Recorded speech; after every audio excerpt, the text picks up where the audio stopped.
సామెతలు 6:14-15. అని హృదయము అతిమూర్ఖ స్వభావము గలది, వాడెల్లప్పుడు కీడు కల్పించుచు జగడములు పుట్టించును. ఇక్కడ ఏమంటున్నాడు? మూర్ఖత్వం కాదంట, అతిమూర్ఖ. సరే, మనం అది చేయొద్దంటే దేవుడు కూడా తెలుసుకోమని అది చేస్తారు. అతిమూర్ఖ స్వభావము గలది, వాడెల్లప్పుడూ కీడు కల్పించుచు జగడములు పుట్టించును. ప్రైజ్ ద లార్డ్ అంటారు, మళ్ళీ పుల్లలు పెట్టేస్తా ఉంటారు. వారి హృదయము అతిమూర్ఖ స్వభావం గలది, వాడెల్లప్పుడూ కీడు కల్పించుచు జగడములు పుట్టి. ఇంగ్లీష్లో బాగుంటుంది ఇందులో. Frowardness is in his heart, he deviseth mischief continually. Prayer Bible worship మిస్చీఫే. ఎందుకంటే గిఫ్ట్స్ ఆర్ వితౌట్ రిపెంటెన్స్. దేవుడు ఒకసారి వరం ఇచ్చిన తర్వాత పశ్చాత్తాపడ్డు ఉంచుకో ఆ వరం జీవితాంతం అంటాడు. అయితే దేవుడు వరాలు బట్టి నీకు పరలోకంలో ద్వారం తెరుస్తాడా? ఫలాలు బట్టి. అలాగని వరాలను పక్కన పెట్టేయమంటాడా? నో. వరాలు ఉంటే ఎలాగెళ్ళొచ్చు? May you all go like Abraham, Matthew, Mark, Luke, John and the disciples and the apostles. It's up to you. Anyway, వాడు ఎల్లప్పుడూ కీడు కల్పించుచు జగడములు పుట్టిస్తాడంట. చూద్దాం వాడి విషయం ఏమొస్తుందో. ఈ రకం విశ్వాసం కాబట్టి ఆపద వాని మీదకి హఠాత్తుగా వచ్చును, వాడు తిరుగు లేకుండా ఆ క్షణమందే నలగొట్టును. చూసారా? తిరుగు ఉండదంట. అంటే ఎందులో? మ్యాటర్ క్లోజ్ అవ్వడంలో. నువ్వు డాక్టర్లో మందులు, ఐసీఐ, హోమియోపతి, అలోపతి, ఎమర్జెన్సీ ఏది పని చేయదు. Ticket confirm. Okay, you cannot stop it. నువ్వు ప్రేయర్ చేయి, ఫాస్టింగ్ చేయి, ఏం చేయి.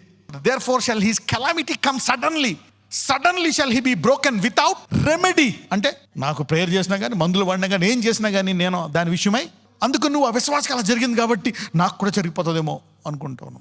ఇదొక రకం. ఇప్పుడు ఎవరికి లోకమంతా జరిగినా నాకు ఇది జరగకూడదని ఇప్పుడు ప్రార్థించవచ్చా? నీ ఇంట్లో వాళ్ళందరికీ జరిగినా నాకు జరగకూడదని బయటికి రావచ్చా? భూమి మీద ఉండే భక్తులందరికీ జరిగినా నాకు జరగకూడదని నువ్వు రావచ్చా బయటికి? You can be separated. God is a creator. Sudden గా సమస్య వచ్చి నువ్వు ప్రేయర్ చేస్తున్నావు, ఎక్కడ తగ్గట్లే. ఇదొక రకం. సరే, ఇది చూసి దీన్ని మళ్ళీ దేన్ని జనరలైజ్ చేయదు. ఏం చేయకూడదు? జనరలైజ్ చేయకూడదు. ఇంతే అని ఫిక్స్ అయిపోకూడదు. దేవుడు ముళ్ళు పెట్టాడు, ఈ ముళ్ళు ఇంకా తీయడు, జీవితాంతం మంచికే. నో. పౌలు ముళ్ళు తీసేశాడా లేదా? ఎన్నిసార్లు ప్రార్థించాడు పౌలు ముళ్ళు కోసము? పౌలు ఎక్కడికి వెళ్తే అక్కడ ఇబ్బంది, శోధన. ఒక అపవాది ఒకడు వచ్చి శోధిస్తున్నాడంట ప్రత్యేకంగా. ఇప్పుడు ఏం చేశాడు? పౌలు తగ్గించుకున్నాడు. పౌలు తగ్గించుకుంటే దేవుడు ఏం చేశాడు? ఆ ముళ్ళు తీసేశాడు. తిమోతికి ఒక మెసేజ్ వచ్చింది పౌలు గురించి. ఒక 2 నిమిషాల తర్వాత మళ్ళీ ఇంకో మెసేజ్ వచ్చింది. అప్పుడు తిమోతి ఏం చేశాడు? మొత్తం చర్చ్ అన్నిటికి let us pray for Paul. పౌలు మరణించకూడదు, పౌలు ఎలాగైనా బతకాల అని మొత్తం అన్నిటికి అలర్ట్ చేశాడు తిమోతి. మంచి ఎవాంజలిస్ట్ కదా, is a good man. So everybody started praying. So ఇంత ప్రార్థన చేసినా ఏమయ్యింది?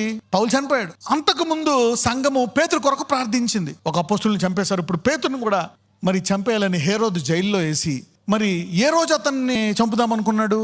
పస్కా పండుగ రోజు చంపుదాం, బాగుంటుంది, యూదులకు ఇష్టం అనుకున్నాడు. కానీ సంఘం అంతా ప్రార్థన చేసింది. ప్రార్థన చేసినప్పుడు ఏమైంది? అతను చనిపోయాడా? దేవుడు విడిపించాడా? విడిపించాడు. ఇక్కడ ఎందుకు ప్రేయర్ చేయలేదు? ఇక్కడ ప్రేయర్ చేసినా విడిపించడు. ఎందుకు? 2 తిమోతి 4, 6, 7, 8 చదువమ్మా. నేను ఇప్పుడే పానార్పణముగా పోయబడుచున్నా. పౌలు రాస్తున్నాడు, నేను ఇప్పుడే ప్రాణార్పణముగా పోయబడుచున్నాను. నేను వెడలిపోవు కాలము సమీపమై ఉన్నది. మంచి పోరాటము పోరాడి తిని నా పరుగు కడముట్టించి తిని. దేవుడి ప్రణాళిక నా పట్ల అయిపోయింది. నా పరుగు కడముట్టించి తిని విశ్వాసమును కాపాడుకుంటేనే నేను పరిగెత్తా, నడవలే. నా పిలుపుని చూసి నేను పరిగెత్తానే ఉన్నా, బ్రేక్ తీసుకోలే.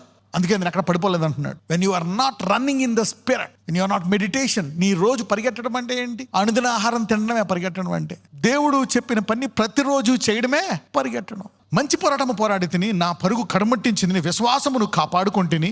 ఇక మీదట నా కొరకు నీతి కిరీటం ఉంచబడి ఉన్నది. అంటే దీని తర్వాత ఏమవుతుందో కూడా చెప్తున్నాడు. నేను ఇప్పుడు ఎలా చనిపోతున్నాను, చనిపోయిన తర్వాత ఏమవబడ్డదంటే నాకు నీతి కిరీటం ఉంచబడ్డది. ఆ దినమందు నీతిగల న్యాయాధిపతి అయిన ప్రభువు అది నాకు మాత్రమే కాకుండా తన ప్రత్యక్షతను అపేక్షించి వారికి అందరికీ అనుగ్రహించును.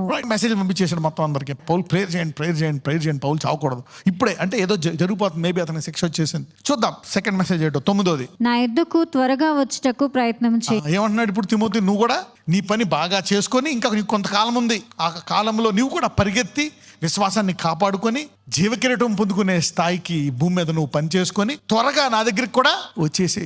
ఇది విశ్వాసం అంటే. This is called faith, real faith language. మనం ఈ లోకంలో కొట్టుకుపోతాం. సంఘం అంతా ప్రేయర్ చేసింది, ప్రార్థన ఆలకించలే. ఇక మన ప్రార్థన ఆలకించాడు దేవుడు. పౌల్నే కాపాడలేదు, ఇక మనల్ని ఏం కాపాడుతాడు అని డిసప్పాయింట్ అయిపోవాలా? ఇందాక 20-30 సంవత్సరాలు చెప్తున్నా విన్నోడిని ప్రార్థిస్తే కాపాడలేదు, ఇక్కడ పౌలు గురించి ప్రార్థిస్తే కాపాడలేదు. అసలు ప్రేయర్ ఎవరికి చేయాలి? ఏం చేయాలి నేను ప్రేయర్? ఒకవేళ భూమంతా ఉపవాసం ఉండి ప్రార్థన చేసినా కాపాడతాడా దేవుడు పౌల్ని? పేతురుని ఎందుకు కాపాడాడు? అతని పని. తర్వాత పేతురు కూడా అంటాడు ఒక చోట, నేను వెళ్ళిపోతున్నా త్వరగా. 2 పేతురు 1:13-14. మరియు మన ప్రభు అయిన యేసుక్రీస్తు నాకు సూచించిన ప్రకారము నా గుడారమును త్వరగా విడిచిపెట్టవలసి వచ్చినని ఎరిగి. ఇప్పుడు ఇంగ్లీష్ లో చూద్దాం. ఇక్కడ knowing that shortly I must put off this my tabernacle. ఇప్పుడు 13కి వెళ్దాం.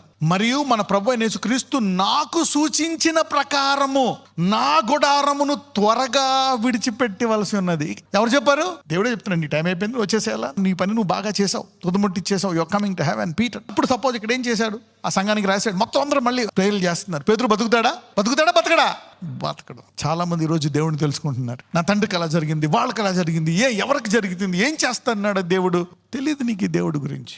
ఒక వ్యక్తి ఏమో 20-30 సంవత్సరాల నుంచి అవిధేయతలో ఉన్నాడు, అతనికి సడన్ గా వచ్చింది, అతని గురించి నువ్వు ప్రేయర్ చేస్తున్నావు, జరుగుతుందా? కానీ దివారాత్రము ప్రార్థించుకుంటూ మూలుగుతూ కష్టాల్లో, నష్టాల్లో, బాధల్లో ఏదో కొన్ని పొరపాట్లు చేసావు, పడుతున్నావు, లెగుస్తున్నావు, కానీ హృదయంలో దృఢత్వం ఉంది, ముందుకెళ్ళిపోతున్నావు, నేర్చుకుంటున్నావు. నీ ప్రార్థన ఎప్పుడూ ఆలకిస్తూ ఉంటాడు. So don't compare yourself either with a great prophet or with a believer or a common man. ఇప్పుడు నువ్వు ఏదైనా జనరలైజ్ చేయొచ్చా? వీళ్ళకి ఆలకించాడు, వీళ్ళకి ఆలకించలేదు, వీళ్ళకి ఇచ్చాడు, వీళ్ళకి ఇవ్వలేదు. ఈ మెసేజ్ రావడానికి ఇంకొకటి ఉంది కారణం. ఎప్పుడు ఏదన్నా పోగొట్టుకోండి. దేనికి బ్రేక్ ఇవ్వద్దంటాను? విశ్వాసానికి బ్రేక్ ఇవ్వద్దంటాను. Don't give a break to your faith. ఫెయిత్కి బ్రేక్ ఇవ్వక ఇక నాకు పిల్లలు పుట్టరు అని చెప్పి ఆపేశాడు అనుకోండి, జకరియా అని ఎలిజబెత్. సరే 20 ఏళ్ళు అయిపోయింది, ఇంకా ఆగిపోయారా? ఆగలే. తన యాజకత్వం చెప్పిన వెళ్ళిపోతున్నాడు. అలా ఆవిడ అనుకుంటూ ఉండొచ్చు, ఏం వెళ్తావు, దూపం ఎత్తా ఉంటావు, ఎందుకు అని అన్నదా? ఆమె కూడా అనలే. ఈయన పోతా ఉన్నాడు. విశ్వాసానికి బ్రేక్ ఇచ్చాడా? ఇవ్వలే. ఇవ్వకపోయినా పర్లే, చనిపోయినా ఇలాగే చనిపోతా విశ్వాసం అనుకున్నాడు. తల్లి గర్భమందు పుట్టనటువంటి వ్యక్తి పుట్టాడు. అందరూ నిందేస్తున్నారు, ఈ యాజకుడు ఏమి యాజకుడు, మొత్తం యాజకులు ఇజ్రాయేల్ అందరూ నిందలేస్తున్నారు వీళ్ళిద్దరి మీద. ఏదో పాపం చేశాడు, కానీ విశ్వాసానికి బ్రేక్ ఇవ్వలే. హి never gave a break to faith. Abraham కూడా బ్రేక్ ఇవ్వలే. అనేకలు అని ఉంటారు పనులు, అమ్మగారు ఇప్పటికైనా చెప్పండి, అయ్యగారికి వెనక్కి వెళ్ళిపోదామనండి. అమ్మగారు చెప్పండి, ఈయన ఇంటలేదు, ఆ రాజు నుంచి మనం చనిపోవాల్సింది, ఇది ఇలా జరగాల్సింది, ఇది ఇలా జరగాల్సింది, కొంచెం మీరన్నా చెప్పండి. కానీ ఆమె ఏం చెప్పట్లేదు. ఆమె లార్డ్ అన్నదంట. ఒకసారి రాజుకి భయపడడం చూసింది, ఇంకొకసారి ఏం చూసింది? రాజులను సంహరించువనుగా. She knew. ఆమెకు కూడా ఆమె దేవుడు తెలుసు.